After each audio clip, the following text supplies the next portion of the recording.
Alright, what is up, guys? I know I've been MIA for a while. It's hard to get the time to do these now, you know, and plus it's like 120 degrees in my car right now. I'm sweating bullets. But we do it for the viewers, right? Anyways, today I got the Gerber dime. And I've been wanting to make this video a while, ever since I seen Nothing Fancy's video of this. It came up in my video feed. Now, I think his video is a pretty old video. I wonder what his preference is on it now. But I know a lot of people love the Gerber dime. And the question is, do I recommend it? But before I get into that, I'm just going to show you guys its features and what it does. I'll start with the outside here. You have a little nail nick and file. And this here hanging off the edge is a can opener slash lanyard hole, which is kind of cool. Or not a can, bottle opener. Sorry about that. So you got a little nail nick. You have this little flat Phillips, I guess it would be, or flat piece of metal, probably a Phillips. And then on the other side, you have little baby scissors, and they do cut. They are functional. Let's see if it cuts this paper right here. Boom! Look at that. How about that? Look at it. I'm left-handed too, so isn't that a 10 out of 10? They are microscopic and very small. I can't imagine doing like a construction sheet of paper on this. Freaking take all day. But yeah, they are scissors. Probably cut paracord. I'm sure they would. On the other side, I think that's it for that side. On the flip side, you have a little blade there, and it is got like a belly to it. It's got like a little sweep, which is pretty cool. And it's on the bottom side, so you can actually do some work with that. And then you got a goddamn, probably cut myself. Nope. Box opener, which is pretty cool. I use one of these survival tools to open box, and it's essentially the same thing. Kind of looks like a can opener, but without the thing on the bottom. So yeah, a lot of people love that. You can argue that that's probably a useless tool, and I'd probably agree with you. And also on the outside, which I didn't know for a very long time, there's some tweezers on here, right here. I found that out after like a year of owning these. I just wondered what it was, and I pulled it out, and it's tweezers. And then we'll open them up, and we'll get into the bread and butter. The actual grips there. Now I'm going to get into a story about my first pair on these. These are my actual second pair. My first pair ended up breaking, or bending, if you will. They don't really break, they bent. I was trying to bend something with the pliers. I can't remember what. I think it was an Altoids 10. I was trying to do something or something like that, or break something, and I was twisting with these and whatnot.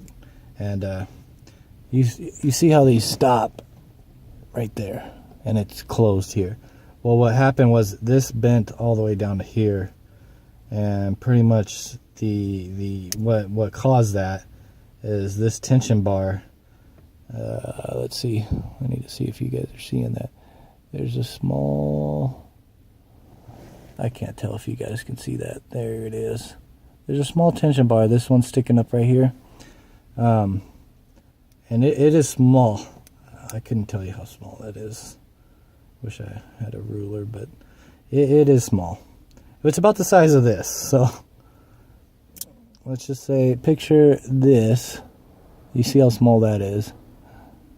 I mean, it looks like a piece of paper, probably like construction paper size. And there is a bar on the back of these pliers, and that's what holds the pliers, essentially. They go to a piece of metal, and then that connects, and that snaps them into place. And that's essentially the thing keeping from this just flopping around, if that makes any sense. I'm not sure what you call it. Retention bar or whatever. Yeah, so pretty much that bent up and out. So when you squeeze them together, this went all the way down, and it's just stayed open. And yeah, they bent. So These are, I sent them back to Gerber, and they gave me a new one. No questions asked. Well, you fill out a little thing. What happened? I told them what happened. It bent. Yada da da da. And they sent me a new one. And this is a new one. And I was looking at it the other day, and I was like, you know what? I really like it. I really like this tool. The action on it is really kind of fun to open, and it's got really good action.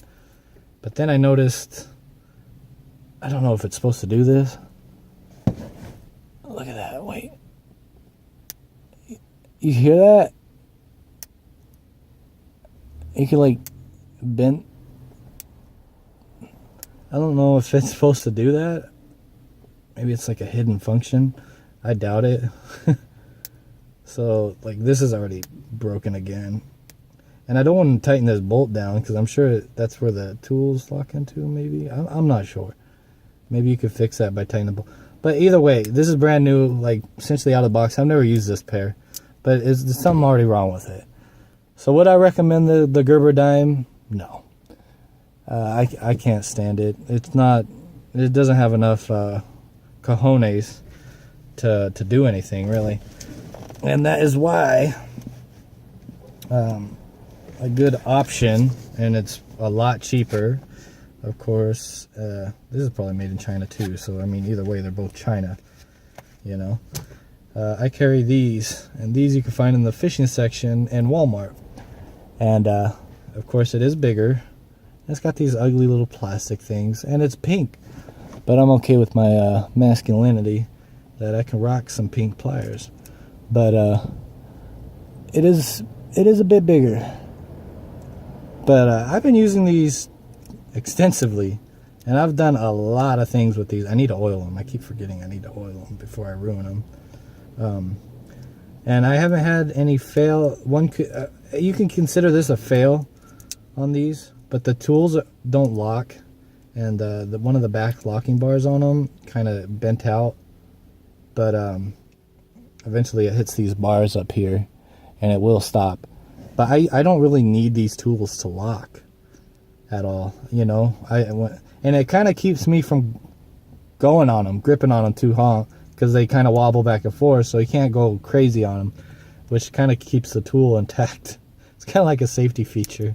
But like today, I just screwed some brake levers were loose on this bike, and I used these right here to tighten them up, and it did just fine. You don't really need a lock on these. One could argue that you need a lock on the knife. This side hasn't failed yet, but one could argue you need a lock on the knife. But you know, I don't really use the knife. I carry a knife anyways, and so should you.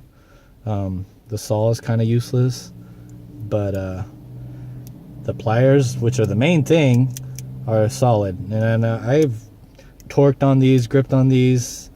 They got a little play side to side, but that could be because of me just working on them for so long. And you can tell that I've carried these for a while. And I would recommend these over the Gerber dime any day of any time, because you can buy like 10 of these. I don't know about 10. I think they're like $5, and I think this is like $20. Correct me if I'm wrong down in the comments. But so you can get a few of these compared to this, and this is going to bend on you the minute you torque on something. I mean, I know it's a little tool, but I was using it as pliers, and it is a pair of pliers. So, you know, what are you going to use these small winky-dink pliers if you can't use them as pliers? But anyways, that's pretty much it. I'm just rambling at this point. But anyway, that's pretty much it. Don't forget to like, comment, subscribe. Let me know what you guys think. Do you like the Gerber dime? Do you carry it on your EDC? Have you had any problems? Let me know down in the comments. But anyways, peace out. Take care, guys.